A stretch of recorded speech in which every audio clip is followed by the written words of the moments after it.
Boa noite, irmãos. Boa noite, irmãos. Salve a amada igreja, com a paz do Senhor, amém? Primeiramente, quero estar fazendo alguns agradecimentos. Primeiramente, quero agradecer a Deus por estar nos dando mais uma oportunidade de estar ministrando Sua palavra. Segundamente, quero agradecer a líder, cooperadora Flávia, segundo está no banner, e o líder diácono Eduardo, por estar entrando em contato conosco. E também quero agradecer ao pastor Levisto Timóteo por estar nos permitindo estar pregando a palavra de Deus. Amém? Vou estar pregando dentro do tema que se encontra em Amós, capítulo 4, versículo 12.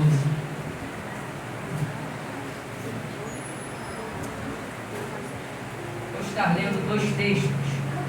O primeiro será em Amós, capítulo 4, versículo 12. E o segundo será em Isaías, capítulo 6, versículo do 1 a 8. Glória a Deus.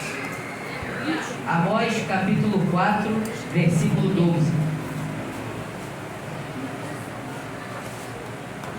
Amós, capítulo 4, versículo 12. Todos os que acharam, digam amém. Amém.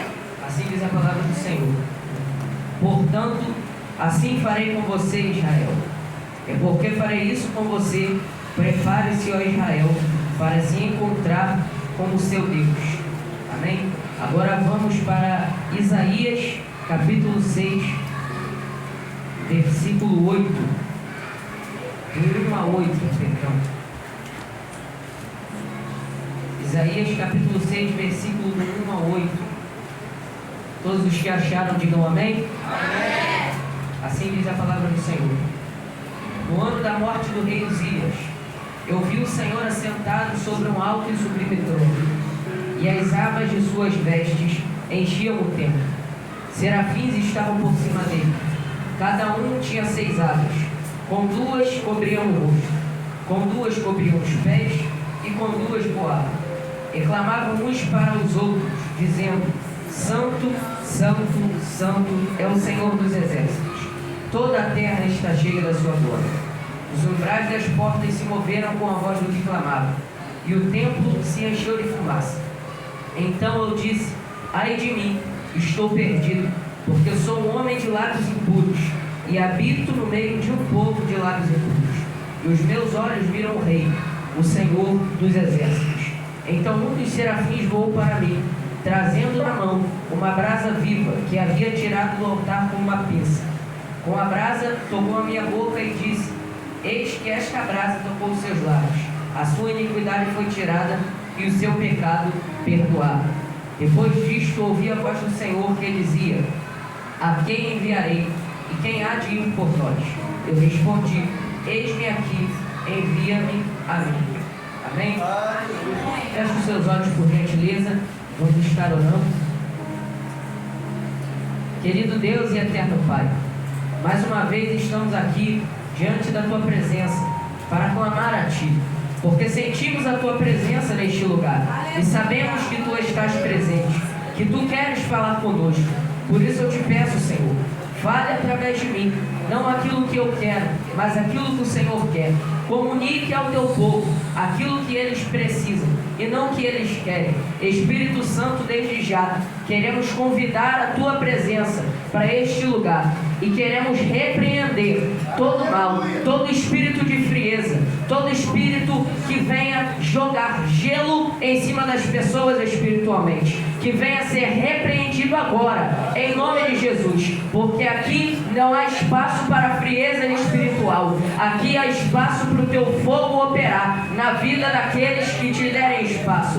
Por isso, Espírito Santo, te clamamos, envia o Teu fogo e fale profundamente ao nosso coração, em nome de Jesus. Amém. Podemos...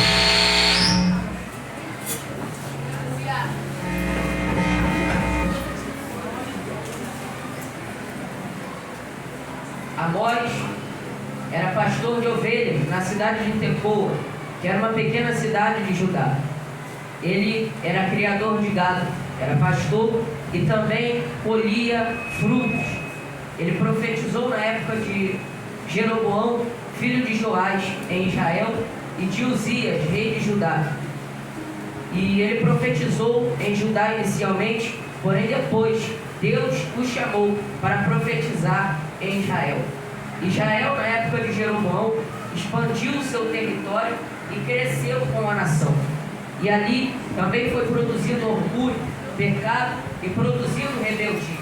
E são justamente estas coisas que Deus chama Amós para denunciar, para falar contra, para profetizar também que haveria o cativeiro assírio.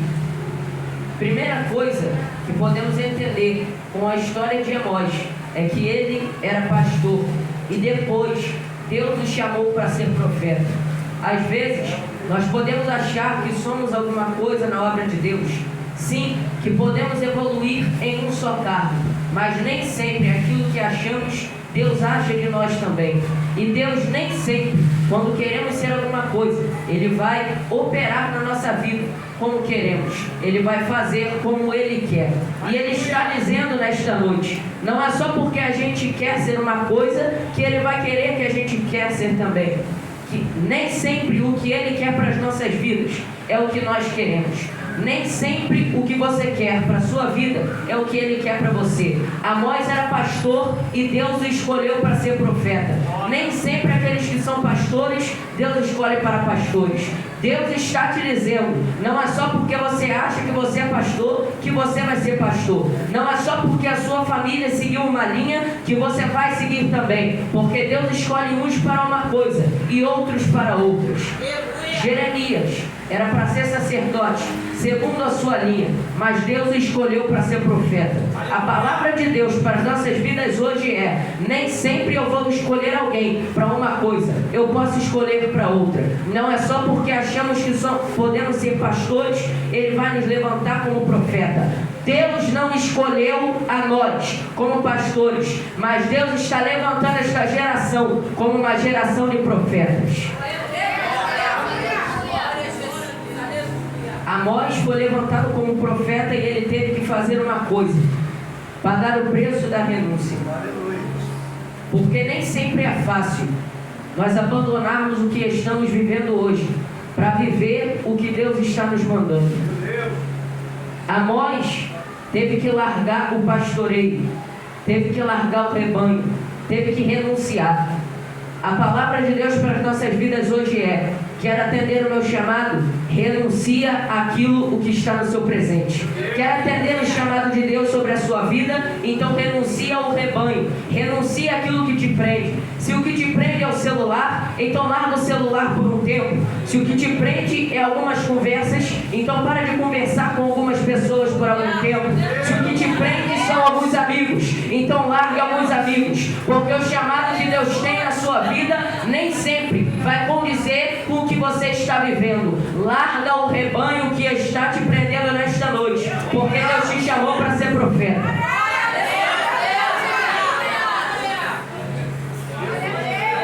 Deus muda a rota das pessoas para alguns propósitos.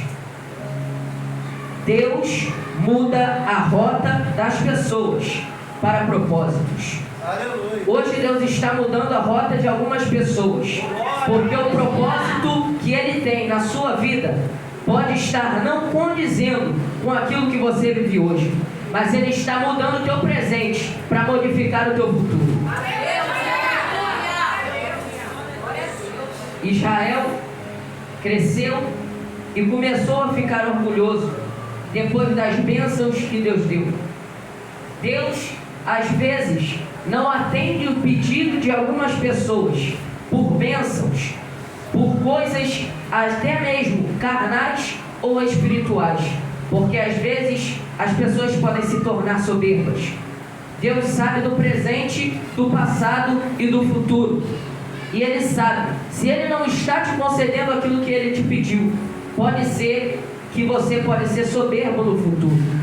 Deus não dá algumas bênçãos para algumas pessoas, porque Deus sabe que pode se tornar soberbas no futuro. Israel foi para o cativeiro por causa da soberba, do orgulho e do pecado.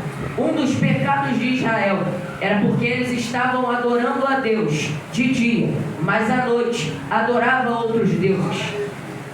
A palavra de Deus para as nossas vidas nesta noite também é: pare de me adorar de dia e de noite adorar aquilo que você quer. Deus está dizendo que algumas pessoas aqui adoram a Deus sábado e domingo, mas de segunda a sexta nem sempre adoram a Ele. De segunda a sexta é fácil quando você está no colégio e nenhum pastor está te vendo. Mas Deus está dizendo: eu estou te vendo por onde você passa, por onde você está, aonde você habita. Ninguém pode fugir dos olhos do Senhor. Toma cuidado. A bênção Deus nos dá por graça e por misericórdia, e não pelo nosso mérito. Porque a graça é um presente que nós não merecemos. É aquilo que recebemos de Deus, mas não merecemos aquilo que nós recebemos. E isto são as bênçãos de Deus, porque nós não merecemos as bênçãos que recebemos. Se a gente está aqui, é porque Jesus morreu por nós. É porque Deus nos deu mais um dia de vida. E isto é graça.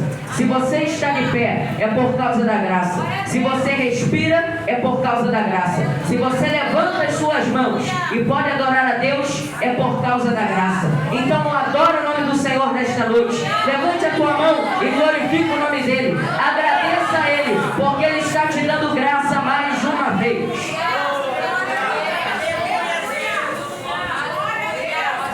Às vezes algumas pessoas estão passando por dificuldades e ficam se perguntando o porquê.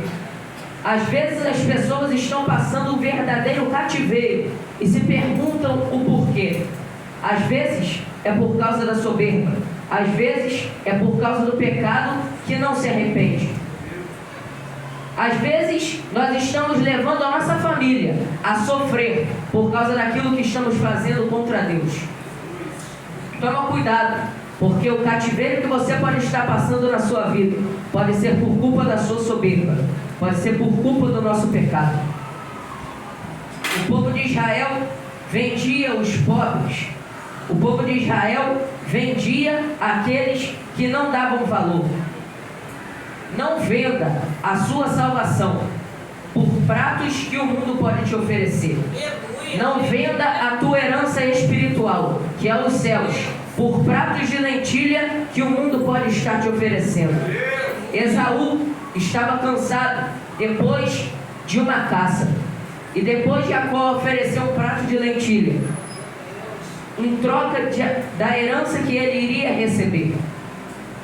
E Esaú, em vez de negar, ele aceitou e trocou a herança dele por um prato que mataria a fome no momento, mas depois levaria ele a viver um trauma para sempre. Toma cuidado, porque às vezes o mundo pode estar te oferecendo xingamentos, pode estar te oferecendo fotos sensuais, pode estar te oferecendo coisas que a tua carne se agrada, pode estar te oferecendo coisas que você goste.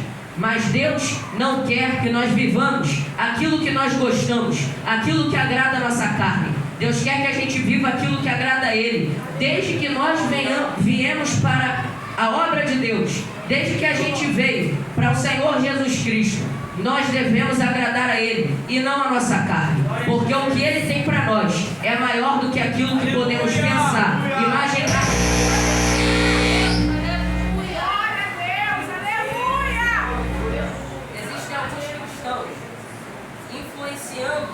Outras pessoas de fora, ou até mesmo nós de dentro, por causa de alguns comportamentos. Deus está dizendo: mude alguns comportamentos que você está tendo, mude alguns comportamentos que estão acontecendo contigo. Deus hoje está chamando esta geração para um posicionamento. Deus hoje está chamando esta geração para um conserto. Deus hoje está chamando esta geração a fazer aquilo que a sua palavra manda, a fazer aquilo que precisamos fazer. Não permaneça da forma que você está, porque o diabo pode estar fazendo você cometer coisas que podem te agradar a carne, mas o céu não está se agradando. Os louvores que foram entoados aqui estão nos lembrando que haverá um arrebatamento. E mais uma vez Deus está nos lembrando, haverá um arrebatamento. E aí, para onde você irá? Para onde nós iremos? Se Jesus hoje voltasse, para onde a gente iria? Podemos identificar essa geração, a nossa geração, com a geração de Isaías e de Amós, porque ambos profetizaram nos mesmos períodos. E na passagem de Isaías, podemos perceber no versículo 5, que ele diz: ai de mim, estou perdido, porque sou um homem de lábios impuros, e habito no meio de um povo de lábios impuros. Ou seja, o que Isaías declarou foi o seguinte: ele estava com lábios impuros, mas a geração havia influenciado ele. Você está aqui dentro, não deixe a geração de lá de fora te influenciar. Toma cuidado para a geração de lá de fora não se influenciar. Você está aqui dentro, mas você é diferente. Não se iguale àquilo que o diabo quer que você se iguale. Algumas coisas podemos perceber nas visões de Isaías e no seu chamado, do capítulo 6. Uma das coisas são os serafins louvando a Deus, dizendo: santo, santo, santo é o Senhor dos exércitos, toda a terra está cheia da sua glória. Este louvor atraiu a presença, a glória de Deus. Aquela fumaça que apareceu aqui no capítulo 6, no versículo 6, está simbolizando a glória de Deus tomando aquele templo. Está simbolizando o Espírito Santo tomando aquele templo. E o louvor era: santo, santo, santo. O que vai atrair a presença de Deus para esta igreja não são louvores que exaltem o ego humano. O que vai atrair a presença de Deus para esta igreja não são louvores que podem atingir o nosso emocional. São louvores que exaltem a Deus. Então, não produza louvores que engrandeçam os seus sentimentos. Produza louvores que engrandeçam a glória de Deus. E eu já posso sentir a presença dele neste lugar. Eu não sei se você está sentindo, mas a glória dele vai tomar este lugar nessa noite. Porque o louvor não está sendo entoado para homens, mas o louvor é: santo, santo, santo, santo, santo é o Senhor dos exércitos. Toda a terra está cheia da sua glória.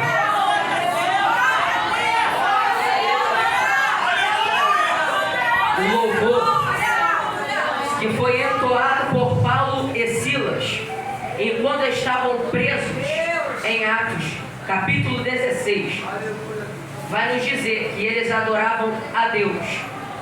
O louvor que quebra as correntes não é o louvor que exalta o nosso ego, que nos faz pular na carne, que nos faz rodar na carne.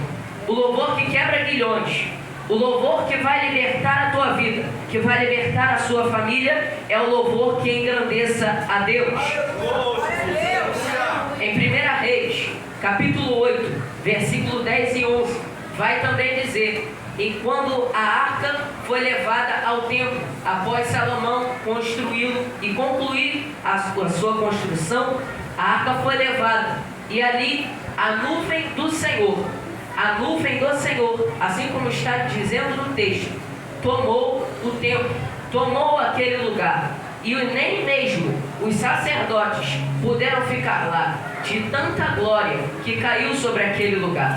Tanta glória vai cair sobre este lugar nesta noite, porque a presença de Deus vai estar neste lugar. Não vai estar, mas já está neste lugar, que até mesmo algumas pessoas não vão conseguir suportar, não vão conseguir suportar a glória de Deus, e vão dar lugar ao Espírito Santo.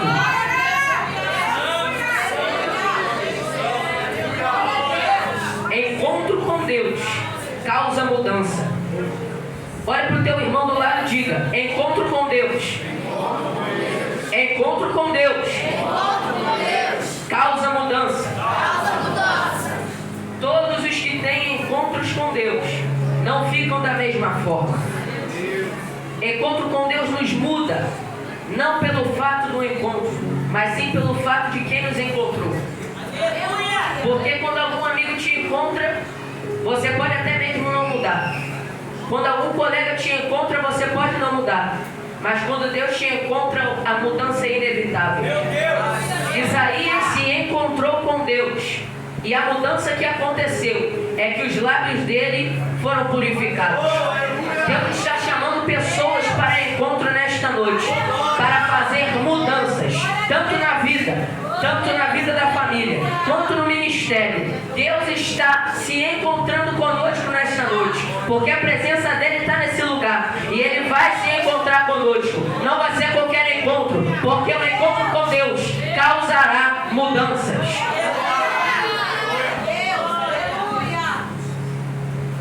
O encontro com Deus deixa marcas, assim como deixou em Jacó. Gênesis capítulo 32, versículo 25, vai dizer que enquanto Jacó estava no vale de Jaboque, lutando com um anjo, o anjo tocou em sua coxa e deslocou um tendão. E ali, a partir daquele momento, ele começou a mancar. Ele não ficou da mesma forma. A mudança que Deus vai fazer na tua vida vai ser tão grande que quando você chegar para frente das pessoas que você já estava antes, as pessoas não vão te conhecer como te conheciam antes, mas vão olhar a marca que Deus deixou em você. As pessoas não vão te identificar como aquele que tinha os lábios impuros. As pessoas não vão te identificar como aquele que estava na normalidade do mundo, mas como aquele que Deus mudou e tirou da zona de conforto, da normalidade que o mundo estava impondo, da normalidade que o mundo em nós vivíamos. Porque Deus está marcando a nós e está causando mudanças em nós nesta noite. Isaías capítulo 6, versículo 5. Ele foi tocado pela brasa do altar. Mas ele só foi tocado pela brasa do altar quando ele reconheceu que ele estava errado. A brasa do altar nunca vai chegar em nossas vidas enquanto não reconhecermos o nosso erro. Porque existem pessoas que sabem que estão erradas, mas não querem reconhecer o erro perante Deus e também não estão dispostas a mudar. Deus está dizendo: antes da minha brasa chegar na sua vida, então reconheça o seu erro. Nós devemos reconhecer o nosso erro, porque já tem uma brasa pronta para tocar a nossa vida. Já tem uma brasa pronta para chegar a nós. Já tem uma brasa pronta para chegar à nossa família. Mas nós devemos nesta noite reconhecer que estamos errados, para que esta brasa possa nos tocar e possa mudar a nossa vida, e assim também a vida da nossa família. Deus não purifica, Deus não envia a brasa aqueles que pensam que estão certos, mesmo estando errados. E a purificação foi através da brasa tirada do altar. O altar é algo muito importante. Em Êxodo, capítulo 29, versículo 37, vai falar sobre o altar. Que o altar é um lugar que deve ter expiação, que deve ter santidade. Durante 7 dias, você fará a expiação pelo altar e o consagrará, e o altar será santíssimo. Tudo o que tocar será santo. O altar é santo. Não tem como nós queremos pregar em um altar se estamos em pecado. Não tem como nós queremos cantar em um lugar se estamos em erro e não queremos reconhecer, para a brasa tocar os nossos lábios, para a brasa tocar as nossas vidas e nos mudar. Altar é um lugar santo e ainda é um lugar de seriedade. Há algumas pessoas que estão brincando com o altar, mas Deus está falando: toma cuidado, porque o altar ainda é santo. Eu ainda estou no altar, eu ainda opero através do altar. Ainda há brasa, ainda há fogo para ser tirado do altar.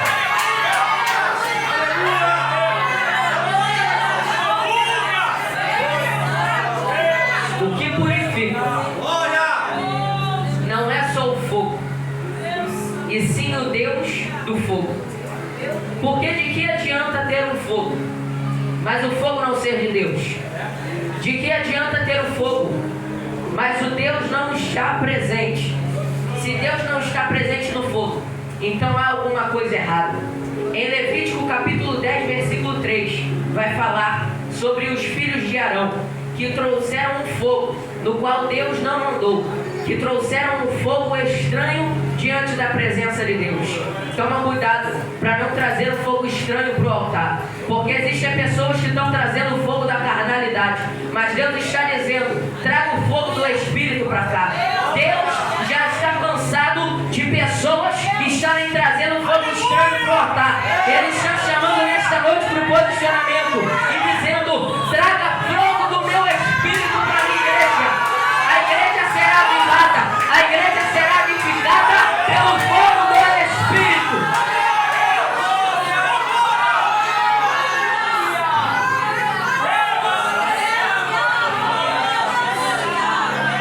Em 1 Reis, capítulo 19, versículo 12, vai falar sobre um fogo.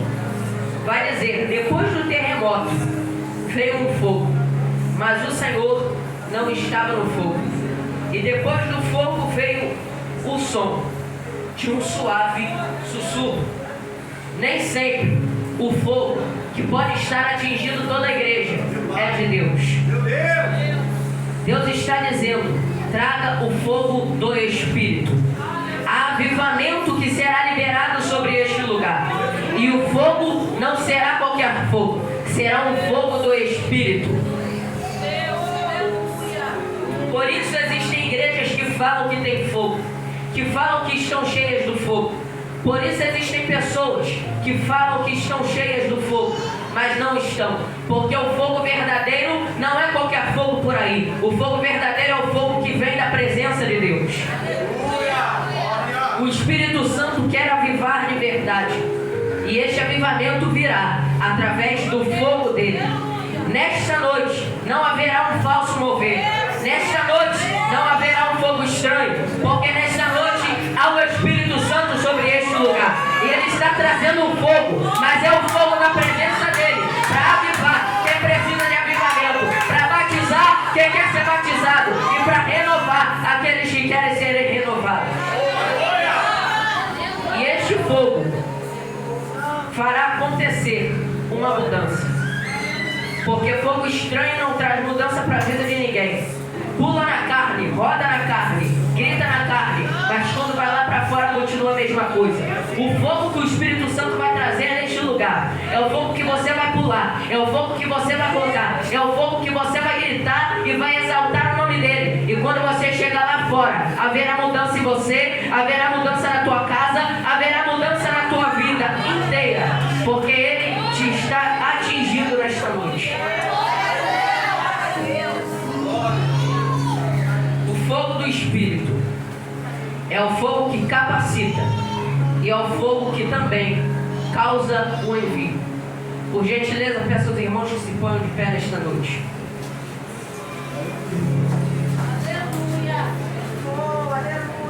Porque qualquer tipo de fogo não te envia.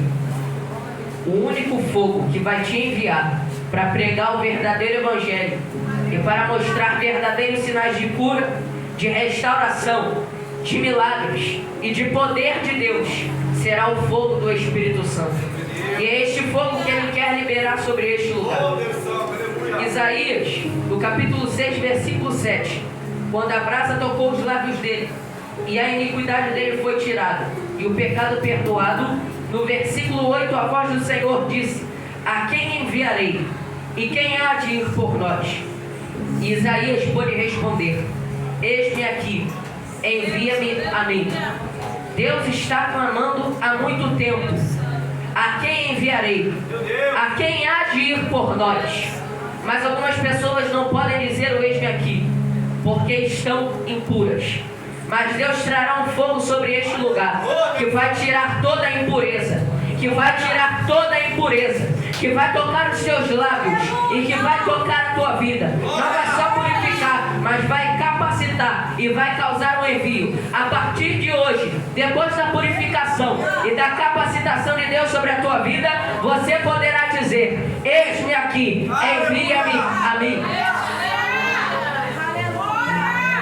Em Atos, capítulo 2, versículo 3 e 4, vai falar sobre o fogo que o Espírito Santo traz. é um fogo que capacita. E o que capacita é o batismo com o Espírito Santo. Após o batismo com o Espírito Santo, Pedro pregou, segundo o que Joel já havia falado: os seus jovens profetizarão, os velhos terão sonhos, os jovens profetizarão.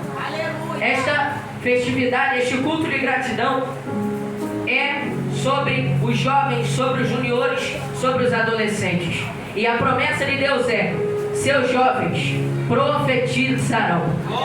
Os jovens que chegaram aqui de uma maneira não vão sair do mesmo jeito, porque há um batismo do Espírito Santo nesta noite.